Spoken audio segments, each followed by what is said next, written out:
আসসালামু আলাইকুম বন্ধুরা, সবাই কেমন আছেন? আশা করি সবাই ভালো আছেন। তো চলে আসলাম নতুন ভিডিও নিয়ে।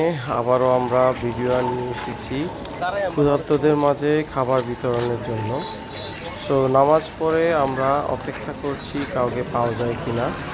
সুতরাং বন্ধুরা চলুন ভিডিওটা দেখে আসি। আসসালামু আলাইকুম বন্ধুরা, চলে আসলাম নতুন ভিডিও নিয়ে।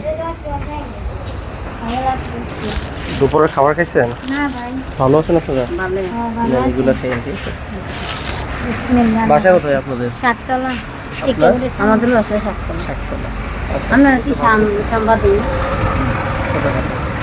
এই যে কটা ছবি সাথে না দিনি ভাইয়া। আমার বাচ্চা বাবাটা আছে না, পালা দিয়ে গেছে যে 7 মাস মারধর করে টাকা পয়সা দেন, আবার বাচ্চা ফেরে ধান করে দিন আমার মা বাবা। তো বন্ধুরা, খাবার দেওয়া শেষে মহিলা জিজ্ঞেস করলো আমি সাংবাদিক কিনা, যদি সাংবাদিক হয় ওনার একটা সহযোগিতা করার জন্য, কারণ ওনার হাজব্যান্ড ওনাকে মারধর করে ফেলে দিয়ে চলে গিয়েছে। সুতরাং যদি পারি ওনাকে একটু সহযোগিতা করার জন্য, একটু আর্থিক সহযোগিতা করার জন্য। সো আমি ওনার ঠিকানা রেখেছি, যদি ভবিষ্যতে পারি ইনশাল্লাহ সহযোগিতা করব। সো সবাই ভালো থাকবেন, সুস্থ থাকবেন, ভিডিওটা শেয়ার করে দিবেন। ধন্যবাদ সবাইকে।